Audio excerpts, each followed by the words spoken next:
Hey guys, this is Ruby as always, and welcome to another modded Minecraft tutorial. So guys, today we're going to be doing some applied Energistics stuff. So the last time that we did something with this was some Autocrafting for AE1. Now the mod's changed quite a lot since AE1, especially in regards to how crafting is handled. So I just figured I'd throw together a little simple basic Autocrafting setup. Now, pretty much this is about as crazy as you're going to get. The Autocrafting kind of stays the same. Depending on what you need to do, but sometimes it'll get a little crazier or what have you.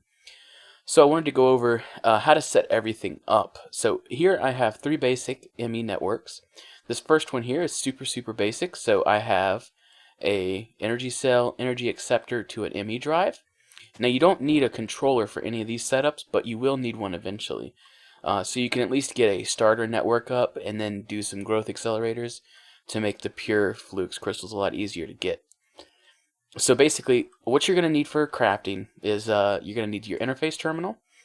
And basically, this is so that you can easily access what is in each interface. You don't really need this, but it's so much easier than having to go and find the interface that whatever is in and then doing something with it.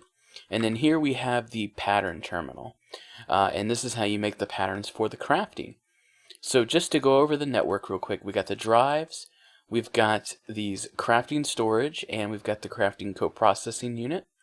Now, there is different kinds of storage. So if we look at crafting storage, you have 1K, 4K, 16K, 64K. So I just have a 1K here. Now, basically what this is that each time you go to craft an item, it takes a certain amount of storage to craft it. So if you're doing a more and more complex recipe, you're going to need bigger and bigger and better crafting storages.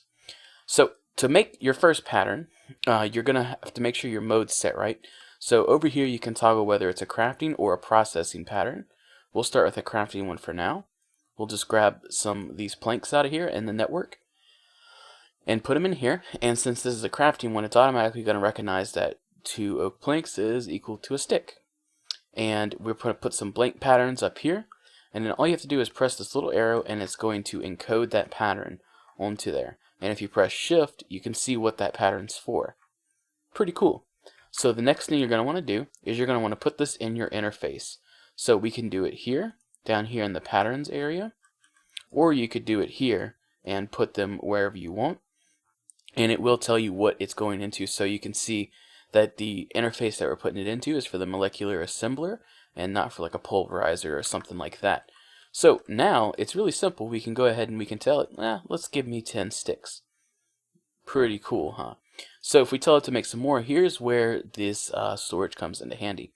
So this is super easy to craft, so it doesn't take quite as much and it doesn't have to hold quite as much stuff. But if you say want to build, I don't know, 1,000, well, we'll be out of wood, but you can also see it's going to take 1,700 bytes, and we only have 1,000. So that's kind of how you can get the basic stuff set up, and this is just a molecular assembler. You can get a little crazier like you see over there on the second instance. But something else I want to show you is if we take a look at, let's say you want this thing to automatically give you pulverized iron, let's say. So we just grab 2 iron, and we grab some iron ore, because if we take a look, boom, uses in a, where's it at? Pulverizer is you'll get 2 pulverized iron from a iron ore. So we're going to tell this thing, we're going to clear that out, set this to a processing pattern, and we're going to tell it that 1 iron ore is equal to 2 of these pulverized iron. And these things are pretty cool because these processing patterns, because normal crafting ones you can only put 1. Like if we try to do this, you can see we can only put 1 in there. But if you change this to a processing pattern, instead of having to do 8 of them, you can just stack them like that. So it's pretty cool. So we'll tell this thing that 1 iron ore is equal to 2 pulverized iron. Then we're going to throw this in our interface. So you can see, boom, it's in there now. And now this thing will understand how to craft pulverized iron. So if we give it some iron ore and we tell it to make us some, you can see it automatically got put into here. Pretty easy, and these interfaces are pretty cool. So there's a couple different modes you can get. So for example, if we get a wrench real quick, Now this one you see here is just outputting on all sides, but if we do this, you can actually tell it which way to output the items. So if you had multiple interfaces next to each other or interfaces next to chest, you don't have to worry about ingredients being put into there. You can specify exactly where it's going to go. And of course you could set this one to down, but since there's nothing else touching it, we don't really have to worry about that. And we do have this hooked up to the network so that I can get all of its stuff. And then we never hooked it back up, but it's super simple. If you just grab a import bus and some cable, and boom, boom. And that'll go ahead and take everything out of there. Ta-da! Pretty easy. And then you get everything back into here. So it works pretty well. So now this crafting, if we go ahead and let's take a look at some sticks. Let's make 100 sticks. You can see it's pretty slow. It does about maybe 4 a second or so. It's not too shabby. But here we have a little upgraded setup. We have one interface, but it is surrounded in molecular assemblers. Now this is so that this interface can use each of these molecular assemblers to make a stick. So if we watch that real quick, let's tell it to make us some more.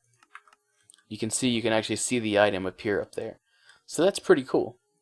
So if we tell this thing to make us some sticks, you can see how much quicker they're coming in. Because you can see it's using all 1, 2, 3, 4, 5. Right? No, 1, 2, 3, 4, 5, 6, yeah.